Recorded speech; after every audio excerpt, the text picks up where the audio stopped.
and the Sorcerer's Stone, Chapter 5, Diagon Alley. Harry woke early the next morning. Although he could tell it was daylight, he kept his eyes shut tight. It was a dream, he told himself firmly. I dreamed a giant called Hagrid came to tell me I was going to school for wizards. When I shut my eyes, I will be home in my cupboard. Though there was suddenly a loud tapping noise. And there's Aunt Petunia knocking on the door, Harry thought, his heart sinking. But he still didn't open his eyes. It had been such a good dream. Tap, tap, tap. All right, Harry mumbled. I'm getting up. He sat up, and Hagrid's heavy coat fell off him. The hut was full of sunlight. The storm was over. Hagrid himself was asleep on the collapsed sofa. And there was an owl rapping its claw on the window, a newspaper held in its beak.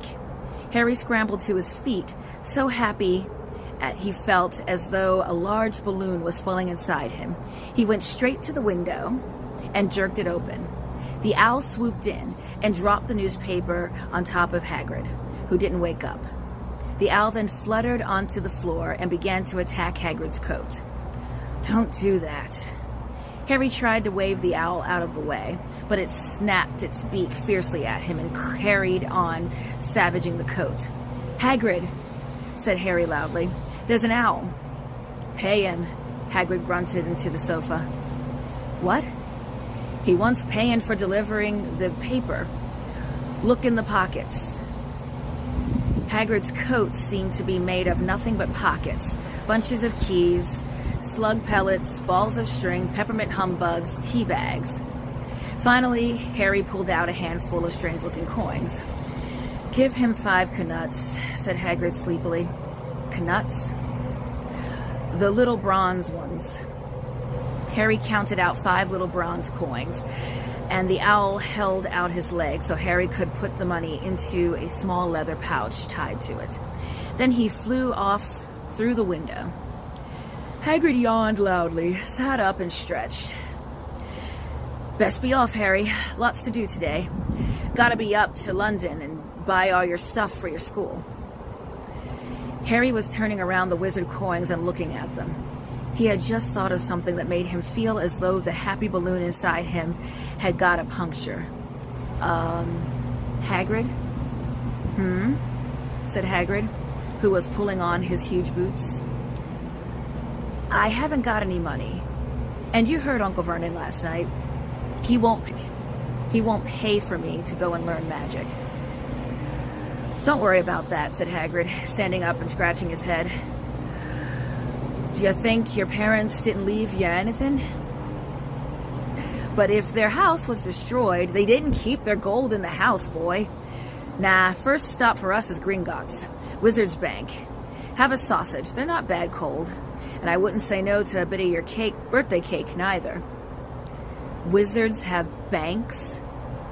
Just the one, Gringotts, run by goblins. Harry dropped the bit of sausage he was holding. Goblins? Yeah. So you're mad to try and rob it, I'll tell you that. Never mess with goblins, Harry. Gringotts is the safest place in the world for anything you want to keep safe. Except maybe Hogwarts.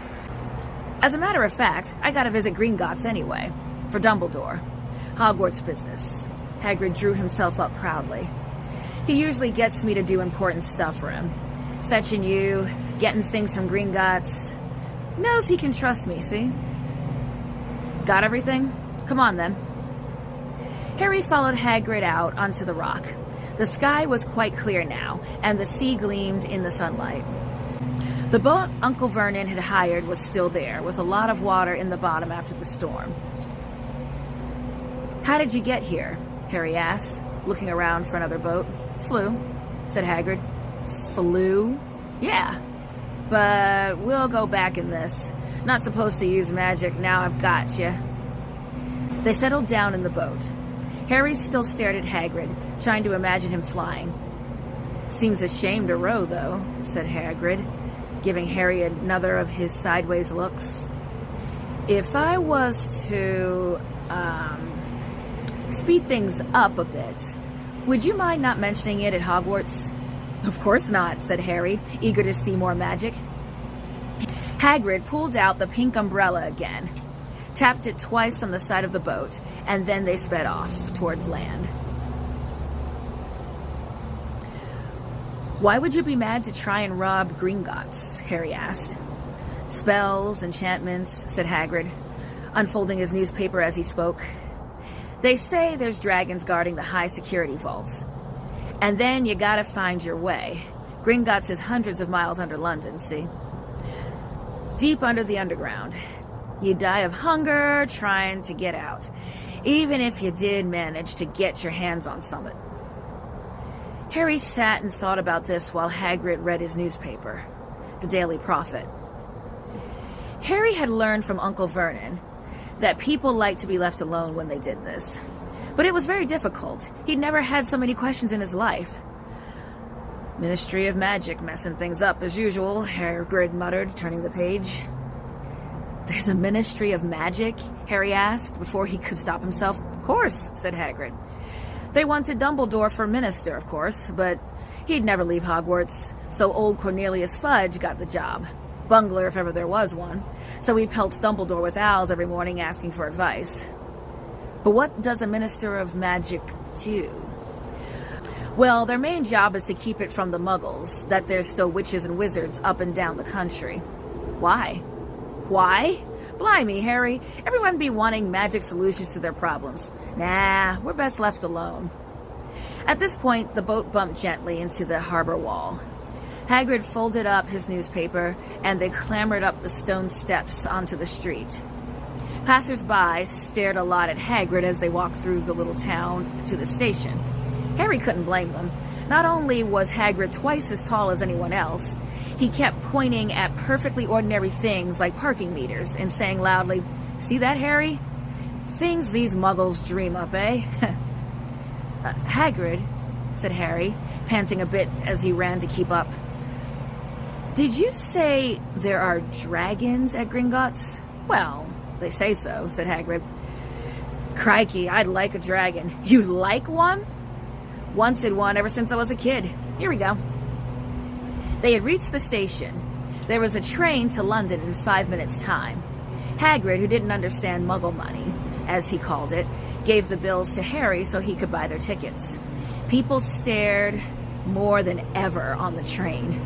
Hagrid took up 2 seats and sat knitting what looked like a canary yellow circus tent. Still got your letter, Harry? He asked as he counted stitches. Harry took the parchment envelope out of his pocket. Good, said Hagrid. There's a list there of everything you need. Harry unfolded a second piece of paper he hadn't noticed the night before and read. Hogwarts School of Witchcraft and Wizardry. Uniform. First-year students will require 1. 3 sets of plain work robes, black. 2. 1 plain pointed hat, black, for day wear. 3. 1 pair of protective gloves, dragon hide or similar. 4. 1 winter coat, black, silver fastenings. Please note that all pupils' clothes should carry name tags. Course books. All students should have a copy of each of the following. The Standard Book of Spells, Grade 1, by Miranda Goshawk. A History of Magic by Matilda Bagshot. Magical Theory by Aldebert Waffling.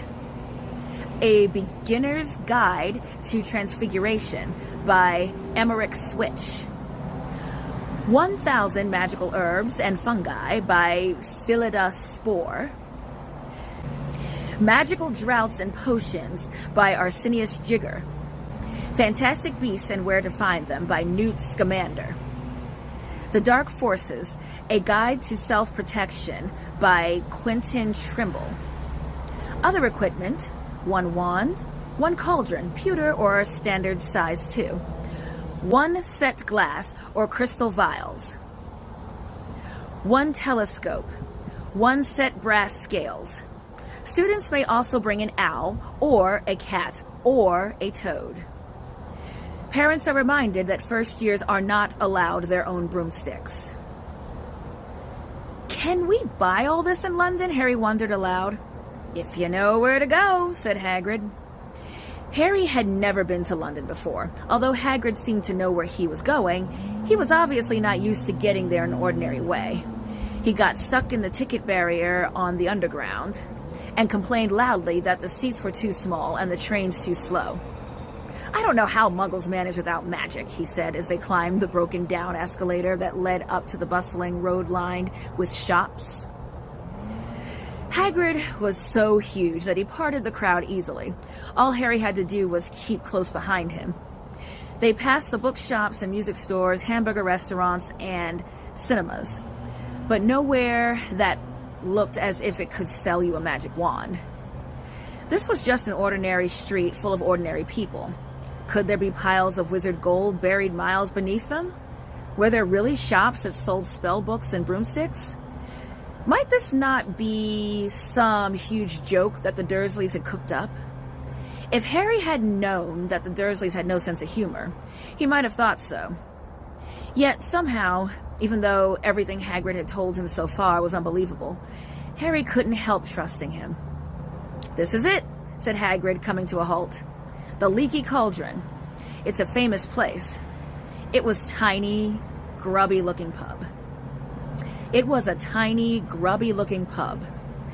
If Hagrid hadn't pointed it out, Harry wouldn't have noticed it was there. The people hurrying by didn't glance at it. Their eyes slid from the big bookshop on one side to the record shop on the other, as if they couldn't see the Leaky Cauldron at all. In fact, Harry had the most peculiar feeling that only he and Hagrid could see it. Before he could mention this, Hagrid had steered himself inside. For a famous place, it was very dark and shabby. A few old women were sitting in a corner, drinking tiny glasses of sherry. One of them was smoking a long pipe. A little man in a top hat was talking to the old bartender, who was quite bald and looked like a toothless walnut. A low buzz of chatter stopped when they walked in. Everyone seemed to know Hagrid. They waved and smiled at him, and the bartender reached for a glass, saying the usual Hagrid. "Can't, Tom. On Hogwarts business." "Can't, Tom. I'm on Hogwarts business," said Hagrid, clapping his great hand on Harry's shoulder and making Harry's knees buckle. "Good Lord," said the bartender, peering at Harry. Can this be?" The Leaky Cauldron had suddenly gone completely still and silent. "Bless my soul," whispered the old bartender. "Harry Potter, what an honor." He hurried out from behind the bar, rushed towards Harry and seized his hand, tears in his eyes. "Welcome back, Mr. Potter, welcome back." Harry didn't know what to say. Everyone was looking at him. The old woman with the pipe was puffing on it without realizing it had gone out. Hagrid was beaming. Then there was a great scraping of chairs, and the next moment, Harry found himself shaking hands with everybody in the Leaky Cauldron. "Doris Crockford, Mr. Potter. Can't believe I'm meeting you at last." "So proud, Mr. Potter. I'm just so proud. Always wanted to shake your hand. I'm all of a flutter. Delighted, Mr. Potter. Just can't tell you. Dingle's the name. Daedalus Dingle." "I've seen you before," said Harry, as Daedalus Dingle's top hat fell off in his excitement. "You bowed to me once in a shop." "He remembers!" cried Daedalus Dingle, looking around at everyone. "Did you hear that? He remembers me." Harry shook hands again and again. Doris Crockford kept coming back for more. A pale young man made his way forward, very nervously. One of his eyes was twitching. "Professor Quirrell," said Hagrid. "Harry, Professor Quirrell will be one of your teachers at Hogwarts."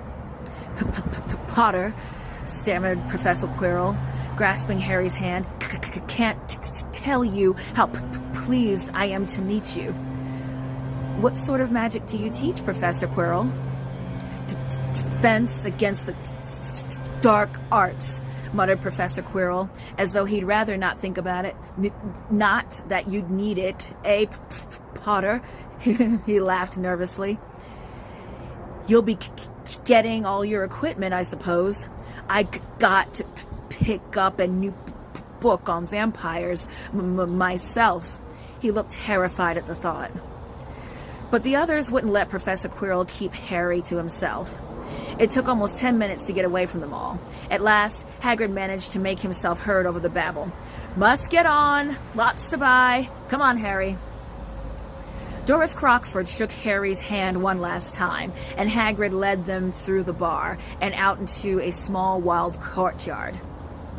Doris Crockford shook Harry's hand one last time, and Hagrid led them through the bar and out into a small wild courtyard, where there was nothing but a trash can and a few weeds. Hagrid grinned at Harry. "Told you, didn't I? Told you were famous. Even Professor Quirrell was trembling to meet you. Mind you, he's usually trembling." "Is he always that nervous?" "Oh yeah, poor bloke. Brilliant mind. He was fine while he was studying out of books, but then he took a year off to get some first-hand experience. They said he met vampires in the Black Forest, and there was a nasty bit of trouble with a hag. Never been the same since. Scared of the students, scared of his own subject. Now, where's my umbrella? Vampires? Hags?" Harry's head was swimming. Hagrid, meanwhile, was counting bricks on the wall above the trash can. 3 up, 2 across, he muttered. "Right. Stand back, Harry." He tapped the wall 3 times with the point of his umbrella. The brick he had touched quivered. It wriggled. In the middle, a small hole appeared. It grew wider and wider. A second later, they were facing an archway large enough even for Hagrid, an archway onto a cobbled street that twisted and turned out of sight. "Welcome," said Hagrid, "to Diagon Alley." He grinned at Harry's amazement. They stepped through the archway.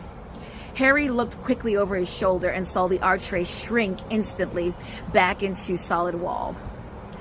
The sun shone brightly on a stack of cauldrons outside the nearest shop.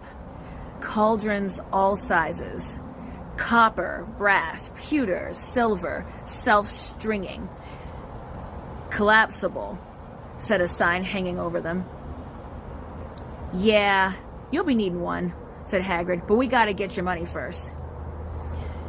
Harry wished he'd had about 8 more eyes. He turned his head in every direction as they walked up the street, trying to look at everything at once. The shops, the things outside them, the people doing their shopping. A plump woman outside an apothecary was shaking her head as they passed, saying, "Dragon liver, 16 sickles an ounce, they're mad." A low, soft hooting came from a dark shop with a sign saying, "Elop's Owl Emporium. Tawny, Screech, Barn, Brown, and Snowy." Several boys of about Harry's age had their noses pressed against a window with broomsticks in it. "Look," Harry heard one of them say, "the new Nimbus 2000. Fastest ever." There were shops selling robes, shops selling telescopes, strange silver instruments Harry had never seen before. Windows stacked with barrels of bat spleens and eel's eyes, tottering piles of spell books, quills, and rolls of parchment, potion bottles, globes of moon. "Gringotts," said Hagrid. They had reached a snowy white building that towered toward the other little shops. Standing beside its burnished bronze doors, wearing a uniform of scarlet and bronze, was... "Yeah, that's a goblin," said Hagrid, quietly as they walked up the white stone steps towards him. The goblin was about a head shorter than Harry. He had a swarthy, clever face, a pointed beard, and Harry noticed very long fingers and feet. He bowed as they walked inside. Now they were facing a second pair of doors, silver this time, with words engraved upon them. "Enter, stranger, but take heed of what awaits the sin of greed. For those who take but do not earn must pay most dearly in their turn. So if you seek beneath our floors a treasure that was never yours, thief, you have been warned, beware of finding more than treasure there." "Like I said, you'd be mad to try and rob it," said Hagrid.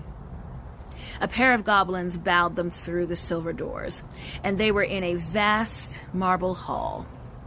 About 100 more goblins were sitting in high stools behind a long counter, scribbling in large ledgers, weighing coins in brass scales, examining precious stones through eyeglasses. There were too many doors to count leading off the hall, and yet more goblins were showing people in and out of these. Hagrid and Harry made for the counter. "Mornin'," said Hagrid to a free goblin. "We've come to take some money out of Mr. Harry Potter's safe." "You have his keys, sir."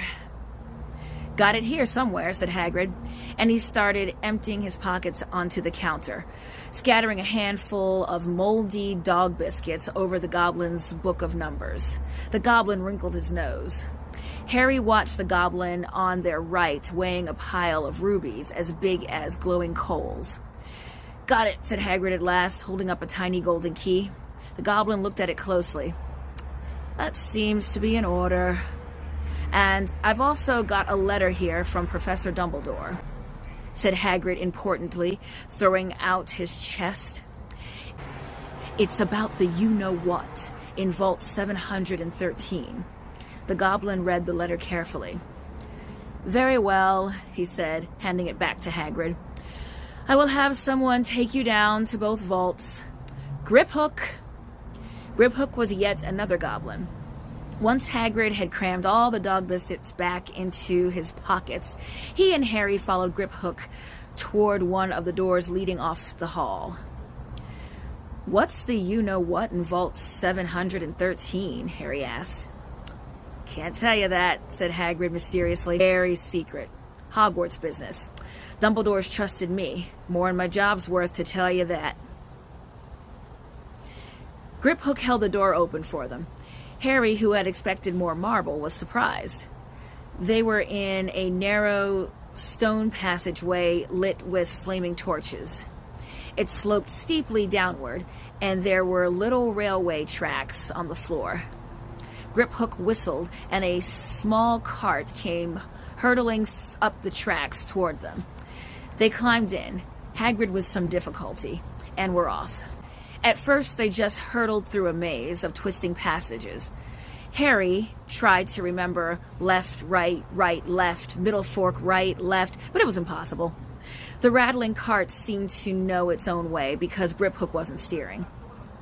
Harry's eyes stung as the cold air rushed past them, but he kept them wide open. Once he thought he saw a burst of fire at the end of a passage and twisted around to see if it was a dragon. But too late. They plunged even deeper, passing under an underground lake where huge stalactites and stalagmites grew from the ceiling floor. "I never know," Harry called to Hagrid over the noise of the cart, "what the difference between a stalagmite and a stalactite." "What's the difference between a stalagmite and a stalactite?" "Stalagmite's got an M in it," said Hagrid. "And don't ask me questions just now. I think I'm gonna be sick." He did look very green, and when the cart stopped at last beside a small door in the passage wall, Hagrid got out and had to lean against the wall to stop his knees from trembling. Griphook unlocked the door. A lot of green smoke came billowing out, and as it cleared, Harry gasped.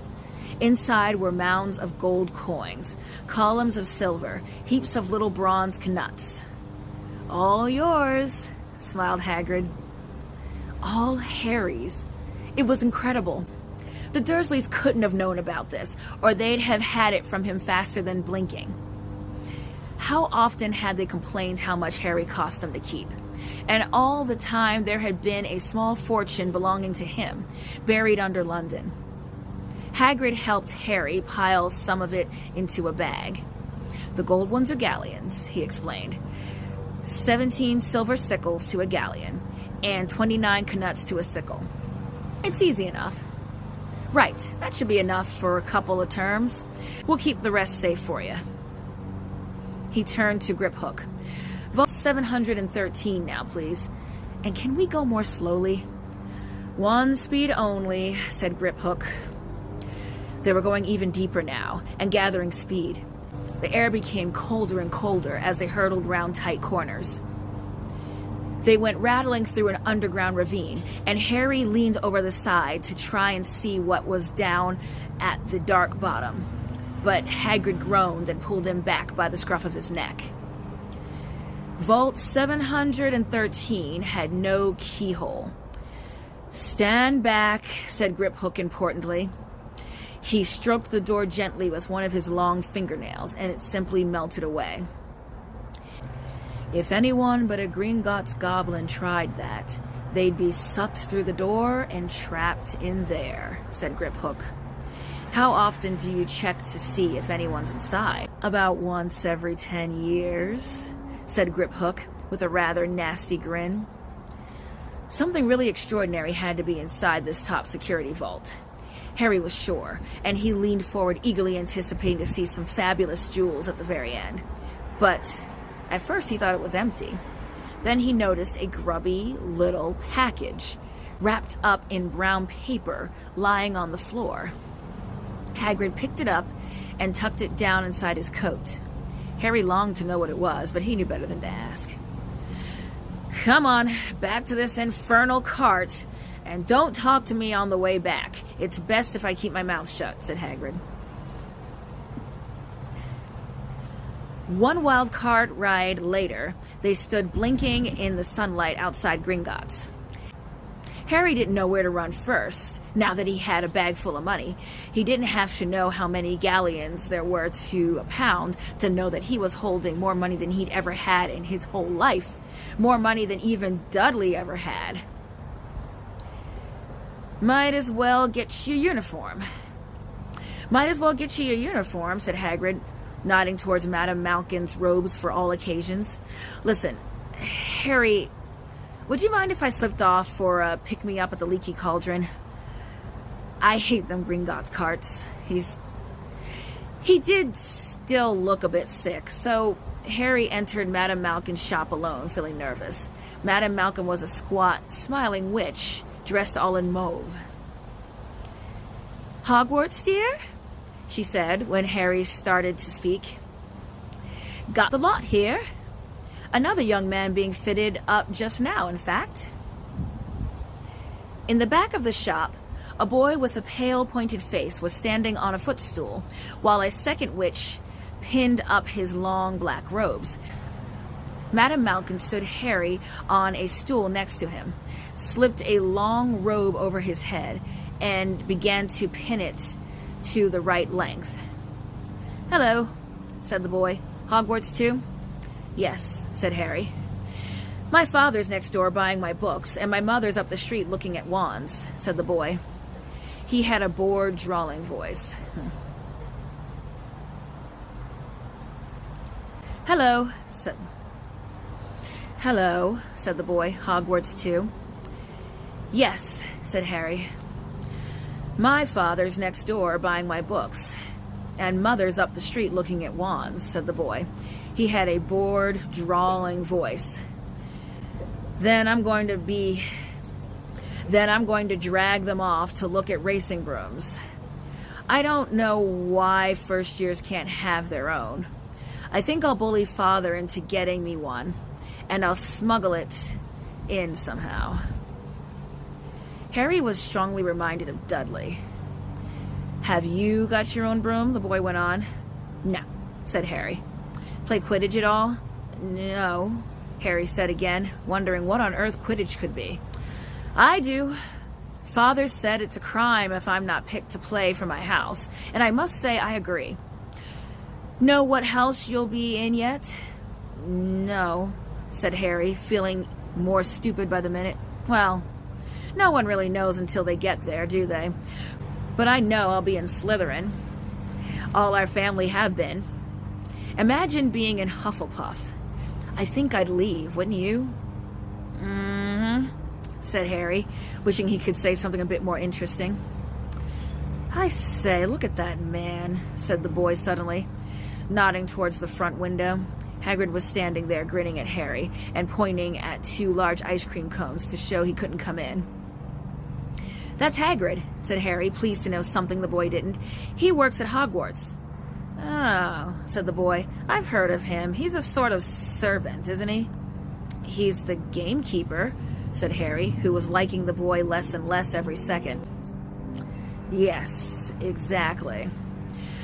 I heard he's a sort of savage. Lives in a hut on the school grounds, and every now and then he gets drunk and tries to do magic and ends up setting fire to his bed. I think he's brilliant, said Harry coldly. Do you? Said the boy with a slight sneer. Why is he with you? Why, where are your parents?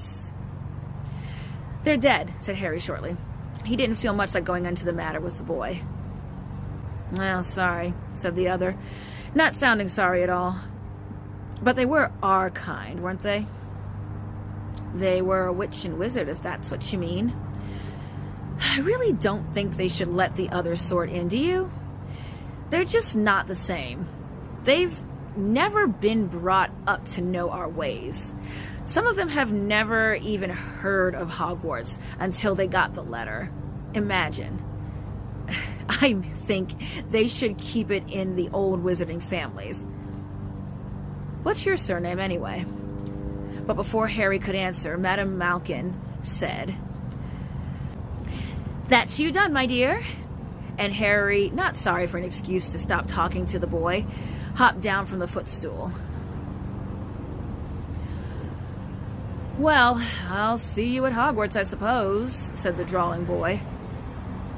Harry was rather quiet as he ate the ice cream Hagrid had brought him, chocolate and raspberry with chopped nuts. What's up? Said Hagrid. Nothing, Harry lied. They stopped to buy parchment and quills. Harry cheered up a bit when he found a bottle of ink that changed colors as you wrote. When they had left the shop, he said, Hagrid, what's Quidditch?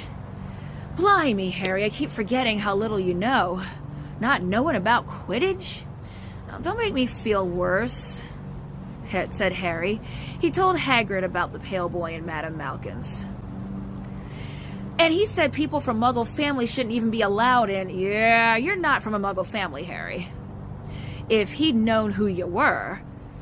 He's grown up knowing your name if his parents are wizarding folks. You saw what everyone in the Leaky Cauldron was like when they saw you. Anyway, what does he know about it? Some of the best I ever saw were the only ones with magic in any... Anyway, what does he know about it? Some of the best I ever saw were the only ones with magic in them in a long line of muggles. Look at your mom. Look at what she had for a sister. So what is Quidditch? It's our sport. Wizard sport. It's like soccer in the Muggle world. Everyone follows Quidditch. Played up in the air on broomsticks, and there's 4 balls. Sort of hard to explain the rules. And what are Slytherin and Hufflepuff? Schoolhouses. There's 4. Everyone says Hufflepuff are a lot of duffers, but I bet I'm a Hufflepuff, said Harry gloomily. Better Hufflepuff than Slytherin, said Hagrid darkly. There's not a single witch or wizard who went bad who wasn't in Slytherin. You know who was one of them. You know who was at Hogwarts? Years and years ago, said Hagrid. They bought Harry's school books in a shop called Flourish and Blots, where the shelves were stacked to the ceiling with books as large as paving stones, bound in leather. Books the size of postage stamps in covers of silk. Books full of peculiar symbols, and a few books with nothing in them at all. Even Dudley, who never read anything, would have been wild to get his hands on some of these. Hagrid almost had to drag Harry away from curses and counter-curses, bewitch your friends and befuddle your enemies with the latest revenges, hair loss, jelly legs, tongue-tying, and much, much more by Professor Vindictus Viridian. I was trying to find out how to curse Dudley. I'm not saying that's not a good idea, but you're not to use magic in the Muggle world, except in very special circumstances, said Hagrid.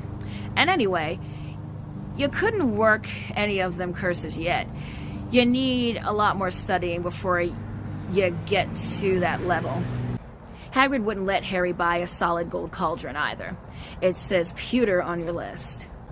but they got a nice set of scales for weighing potion ingredients and a collapsible brass telescope. Then they visited the apothecary, which was fascinating enough to make up for this horrible smell. A mixture of bad eggs and rotted cabbage. Barrels of slimy stuff stood on the floor. Jars of herbs, dried roots, and bright powders lined the walls. Bundles of feathers, strings of fangs, and snarled claws hung from the ceiling. While Hagrid asked the man behind the counter for a supply of some basic potion ingredients for Harry, Harry himself examined silver unicorn horns at 21 galleons each, and minuscule glittery black beetle eyes, 5 knuts a scoop. Outside the apothecary, Hagrid checked Harry's list again. Just your wand left. Oh yeah, and I still haven't got your birthday present.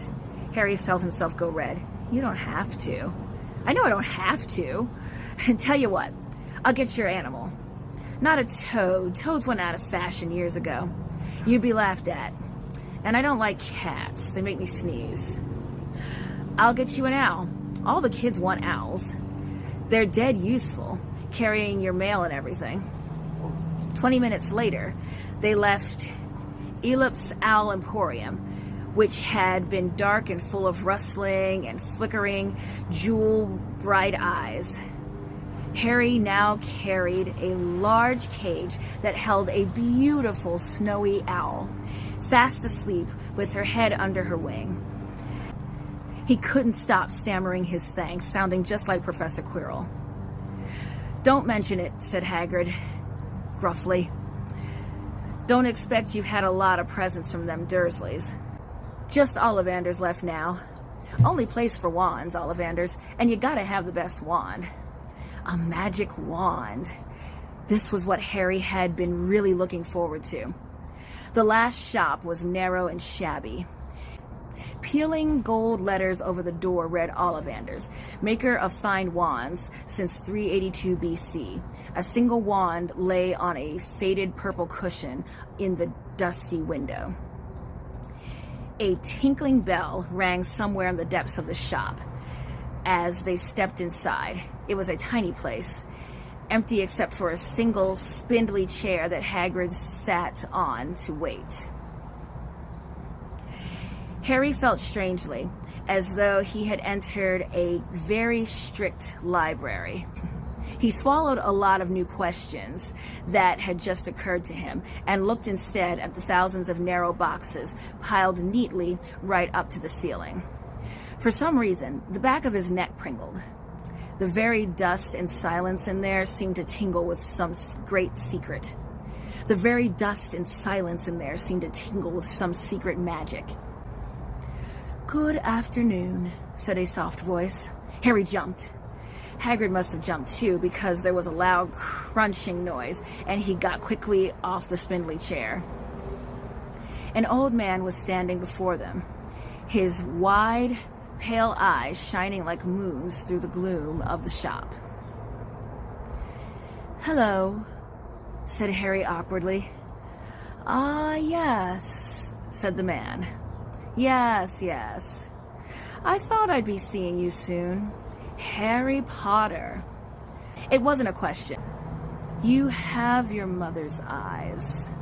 It seems only yesterday she was in here herself, buying her first wand. 10¼ inch long, swishy, made of willow. Nice wand for charm work. Mr. Ollivander moved closer to Harry. Harry wished he would blink. Those silvery eyes were a bit creepy. Your father, on the other hand, favored a mahogany wand. 11 inches. Pliable. A little more pewter and excellent for transfiguration. Well, I say your father favored it. It's really the wand that chooses the wizard, of course. Mr. Ollivander had come so close that he and Harry were almost nose to nose. Harry could see himself reflected in those misty eyes. And that's where Mr. Ollivander touched the lightning scar on Harry's forehead with a long white finger. I'm sorry to say I sold the wand that did it. he said softly. 13.5 inches. You. Powerful wand. Very powerful. And in the wrong hands, well, if I'd known what that wand was going out into the world to do... He shook his head, and then, to Harry's relief, spotted Hagrid. Rubeus Hagrid, how nice to see you again. Oak, 16 inches, rather bendy, wasn't it? It was, sir, yes, said Hagrid. Good wand, that one. But I suppose they snapped it in half when you got expelled, said Mr. Ollivander, suddenly stern. Yeah, they did, yes, said Hagrid, shuffling his feet. I've still got the pieces, though, he added brightly. But you don't use them, said Mr. Ollivander shortly. But you don't use them, said Mr. Ollivander sharply. Oh, no, sir, said Hagrid, quickly. Harry noticed he gripped his pink umbrella very tightly as he spoke. Said Mr. Ollivander, giving Hagrid a piercing look. Well, now, Mr. Potter, let me see. He pulled a long tape measure with silver markings out of his jacket. Which is your wand arm? Well, I'm right-handed, said Harry. Hold out your arm, that's it. He measured Harry from shoulder to finger, then wrist to elbow, shoulder to floor, knee to armpit, round his head. As he measured, he said, Every Ollivander wand has a core of a powerful magical substance, Mr. Potter. We use unicorn hairs, phoenix tail feathers, and the heartstrings of dragons. No two Ollivander wands are the same, just as no two unicorns, dragons, or phoenixes are the same. And of course, you will never get such good results with another wizard's wand. Harry suddenly realized that the tape measure, which was measuring between his nostrils, was doing this on its own. Mr. Ollivander was flitting around the shelves, taking down the boxes. That will do, he said, and the tape measure crumpled into a heap on the floor.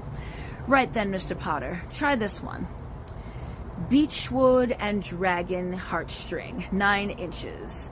Nice and flexible. Just take it and give it a wave. Harry took the wand and, feeling foolish, waved it around a bit. But Mr. Ollivander snatched it out of his hand almost immediately. Maple and phoenix feather, 7 inches. Quite whippy. Try. Harry tried, but he had hardly raised the wand when it, too, was snatched back by Mr. Ollivander. No, here. Ebony and unicorn hair, 8.5 inches. Springy. Go on. Try it out. Harry tried and tried. He had no idea what Mr. Ollivander was waiting for. The pile of tried wands was mounting higher and higher on the spindly chair, but the more wands Mr. Ollivander pulled out from the shelves, the happier he seemed to become. Tricky customer, eh? Not to worry. We'll find the perfect match here somewhere. I wonder now. Yes, why not? Unusual combination. Holly and phoenix feather. 11 inches, nice and supple. Harry took the wand. He felt a southern warmth in his fingertips.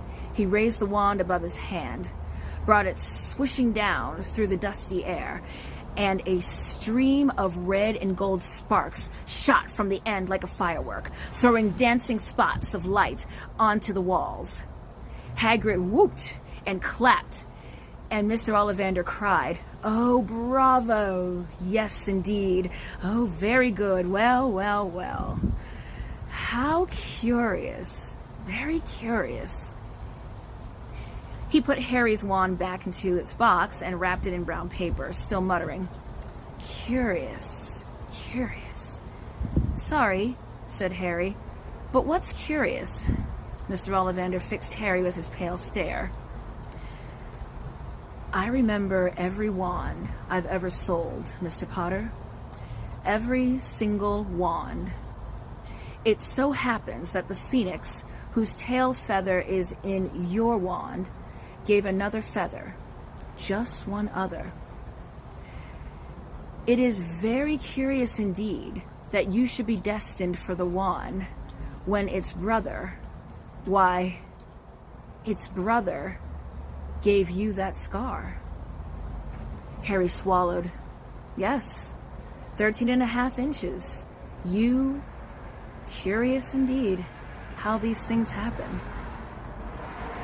The wand chooses the wizard, remember. I think we might expect great things from you, Mr. Potter. After all, he who must not be named did great things. Terrible, yes, but great. Harry shivered. He wasn't sure he liked Mr. Ollivander too much. He paid 7 gold galleons for his wand, and Mr. Ollivander bowed them from his shop. The late afternoon hung low in the sky as Harry and Hagrid made their way back down Diagon Alley, back through the wall, back through the leaky cauldron, now empty. Harry didn't speak at all as they walked down the road. He didn't even notice how much people were gawking at them on the underground, laden as they were with all of their funny-shaped packages, with the snowy owl asleep in its cage on Harry's lap. Up another escalator, out into Paddington Station. Harry only realized where they were when Hagrid tapped him on the shoulder. "Got time for a bite to eat before your train leaves," he said. He bought Harry a hamburger, and they sat down on plastic seats to eat them. Harry kept looking around. Everything seemed so strange somehow. "You all right, Harry? You're very quiet," said Hagrid. Harry wasn't sure he could explain. He just had the best birthday of his life, and yet he chewed his hamburger trying to find the words. "Everyone thinks I'm special," he said at last. "All those people in the leaky cauldron, Professor Quirrell, Mr. Ollivander. But I don't know anything about magic at all. How can they expect great things? I'm famous, and I don't even remember what I'm famous for. I don't know what happened to the night my parents died." Hagrid leaned across the table. Behind the wild beard and eyebrows, he wore a very kind smile. "Don't you worry, Harry. You'll learn fast enough. Everyone starts at the beginning at Hogwarts. You'll be just fine. Just be yourself. I know it's hard. You've been singled out, and that's always hard. But you'll have a great time at Hogwarts. I did. Still do, as a matter of fact." Hagrid helped Harry on the train that would take him back to the Dursleys, then handed him an envelope. "Your ticket for Hogwarts," he said. "1st of September, King's Cross. It's all on your ticket. Any problems with the Dursleys, send me a letter with your owl. She'll know where to find me. See you soon, Harry." The train pulled out of the station. Harry wanted to watch Hagrid until he was out of sight. He rose from his seat and pressed his nose against the window, but he blinked and Hagrid had gone.